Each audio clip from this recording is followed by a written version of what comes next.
Hiya naman kayo sa inyong kapwa Pilipino. Binastos pa nila ako. What is the law and what Pakinggan ng proceeds of the illegal drug trade ng Duterte. The law enforcement, the highest law enforcement official being head of PNP. Yeah. Now you're hiding the scoundrel, the fugitive.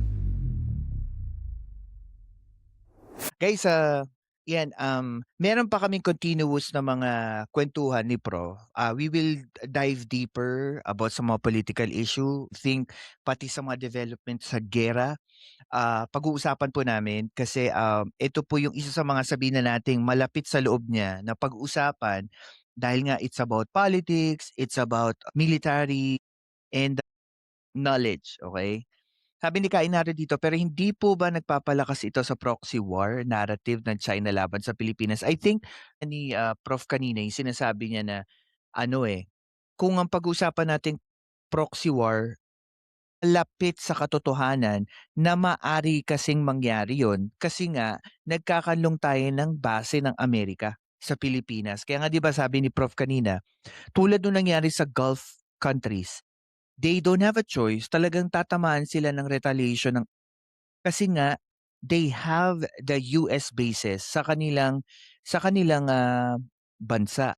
Kapagka nagkaroon ng missile or drone attack yung mga city, kaya nakita natin even sa Dubai kasi may kapamilya po ako sa Dubai, even the Dubai airport was struck by a drone attack. Yung mga civilian building tinamaan.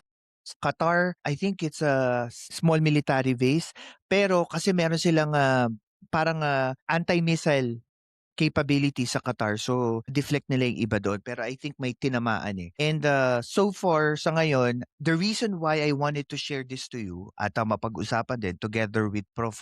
Ronald, it's because napapanahon kasi dahil nga may issue tayong may issue tayo sa Pilipinas which is yung West Philippine Sea. This is connected with it. Why?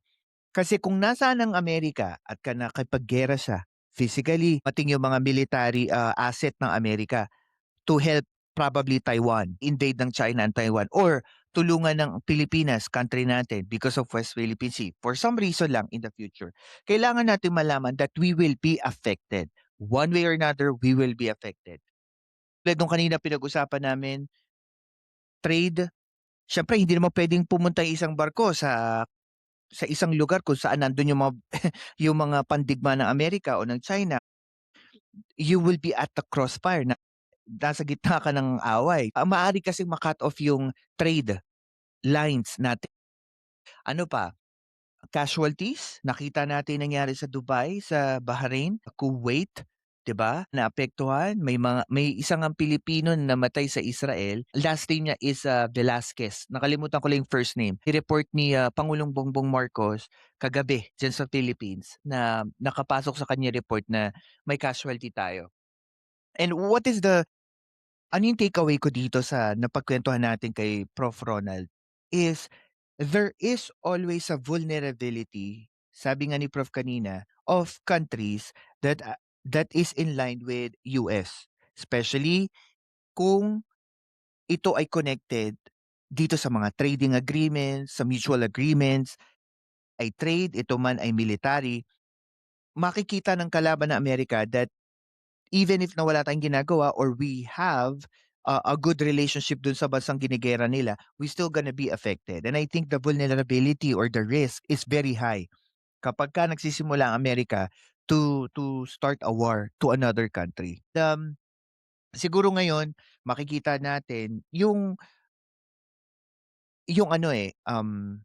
makikita natin that every countries in this world that are connected or in line with American ideology, we all need to understand that we should be ready or prepare for anything. The trade, economy natin, political system, we need to be ready for what reason or for what reason in the future that we will be ready like the Philippines as the country, hindi pa natin yan malalaman unless makita natin.